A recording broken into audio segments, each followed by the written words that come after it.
গরমের জন্য সকাল সকাল রান্না করে ফেললাম। আমার মতো আর কে কে আছেন? এই যে বুড়িমার এদিকে দাঁত পড়ে যাচ্ছে বারবার, কয়েকদিন পর পর বুড়িমাটা বড় হয়ে যাচ্ছে। আসসালামু আলাইকুম ভিউয়ার্স, আশা করি সবাই ভালো আছেন। আলহামদুলিল্লাহ, আমরাও ভালো আছি।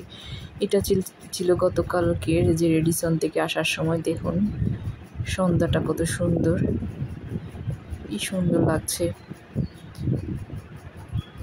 আসার সময় আমরা একটুখানি অ্যাপেলো মার্কেটে গিয়েছিলাম। আমার মেয়েদের কম্পিউটার নষ্ট হয়ে গিয়েছিল, যার কারণে যে ভাইয়ার কাছ থেকে নিয়েছিলাম ওনার কাছে ঠিক করানোর জন্য নিয়ে গিয়েছিলাম আর কি। এই যে একটুখানি দেখছিলাম আসলে কোথায় কী আছে। খুব বেশি সময়ও ছিল না, যেহেতু সন্ধ্যা হয়ে গিয়েছে। জাস্ট কাজের জন্য গিয়েছিলাম। এই গোল্ডের জুয়েলারি দোকানটা হচ্ছে আমার হাজব্যান্ডের ফ্রেন্ডের। ভাইয়ের কাছ থেকে অনেক কিছু কেনাবেচা করেছিলাম একটা সময়। যাই হোক, এই যে ভাইয়ার কম্পিউটারের দোকানে চলে এসেছি। এটাই ওনার কাছ থেকে আমরা ল্যাপটপ, ডেস্কটপ সব কিছু নিই। ভাইয়া সব কিছু দেয় আমাদেরকে, আর উনি সার্ভিস দেয় বাসায় এসে, যেহেতু আমার হাজব্যান্ডের ফ্রেন্ড। যাই হোক, ওখান থেকে ওটা দিয়ে আবার বের হয়ে গিয়েছি খুব তাড়াতাড়ি, যেহেতু বাসায় চলে আসতে হবে। রাস্তায় দেখলাম এই জুড়িগুলা বিক্রি করতেছে। এই জিনিসগুলা মাঝে মধ্যে দেখা যায় আসলে এগুলোর দাম কম, আবার মাঝে মাঝে এলাকা পেতে, জায়গা পেতে কিন্তু দামটা আবার বেড়ে যায়। আবার এদিকে লিচুও দেখলাম, কলা লিচুটা 100, লিচুর দাম এখন 500 বলতেছে। এত বেশি দাম বেড়ে গিয়েছে কেন জানি না। এই যে চাচা বিক্রি করতেছে, উনি বললো যে 100 লিচুর দাম 500 টাকা, কোথায় কেমন জানি না। এরপরে এই একটা দোকানে আবার বেকারি আইটেমে ঢুকলাম। এটা রয়্যালের একটা শাখা আর কি। ওদের কাছ থেকে নিয়ে ওনারা এখানে সেল করে দই কিংবা এই ধরনের জিনিসগুলো। তাই ভাবলাম একটা দই নিয়ে নিই, আমার টক দই তো প্রয়োজন হয়। টক দই আমার খাওয়া হয়, কিংবা খাবারের মধ্যে আমার ব্যবহার করা হয় বিভিন্ন রান্নাবান্নায়, যার কারণে একটা টক দই নিয়ে নিলাম। অন্য সব দোকানে কিন্তু টক দই অনেক বেশি দাম, 350-400 পর্যন্ত সেল হয়, কিন্তু এই দোকানে টক দই 200 টাকা। আমার কাছে কিন্তু অনেক বেশি ভালো লেগেছে এই টক দইটা। আমি চিন্তা করলাম এখন থেকে ওনাদের কাছ থেকেই নিব।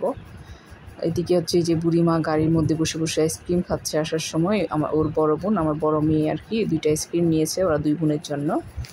ওইটা খেতে খেতে ওরা চলে এসেছে, আমরা চলে আসলাম বাসায়। এসে আমি দেখলাম যে আসলে দইটা কেমন।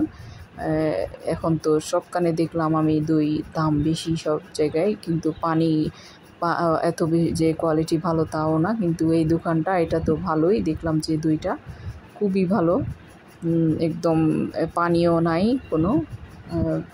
সব কিছু মিলিয়ে আমার কাছে খুব ভালো লেগেছে। দামটাও খুবই কম, 200 টাকা মাত্র কেজি। এরপরে একটা কটনও নিয়ে এসেছি আসার সময়। এদিকে বুড়িমা দেখেন সকালবেলা আজকে দাঁতও পড়ে গিয়েছে ওর। আসলে বাচ্চারা আস্তে আস্তে যখন বড় হয় ওদের এই ব্যাপারগুলো লক্ষ্য করা যায়, এগুলো থাকবে ওদের মধ্যে। যাই হোক, এদিকে আবার দুপুরে সকালবেলা রান্না করে ফেলতেছি। আসলে আমি সকালে রান্না করতে পছন্দ করি, এখন যেহেতু বেশি গরম করতেছে, প্রচণ্ড গরম, বিকেলবেলা আমার একটু রান্না করে যেতে ইচ্ছা করে না, যার কারণে সকালবেলা রান্না করতেছি। এই যে, আর আমি যখন আসলে ভিডিও করি তখন দেখা যায় আমার রান্নাটা দেখতে এতটা সুন্দর হয় না।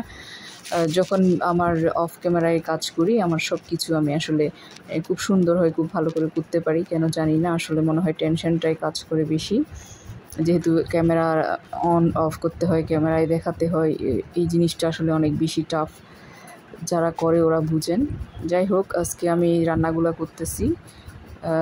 অবশ্য আমি রাত্রে কিছু খাবার দিব, একজন রুগীর জন্য কিছু খাবারও দিব। আমার হাজব্যান্ডের ফ্রেন্ড, ওনার একটা অপারেশন হয়েছে, ওনার জন্য কিছু খাবার দাবার পাঠাবো।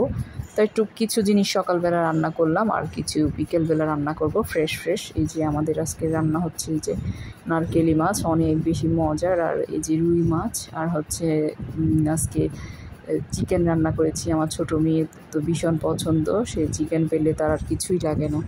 যাই হোক, আজ এতটুকু। আসসালামু আলাইকুম। একটা লাইক কমেন্ট করবেন আমার ভিডিওতে।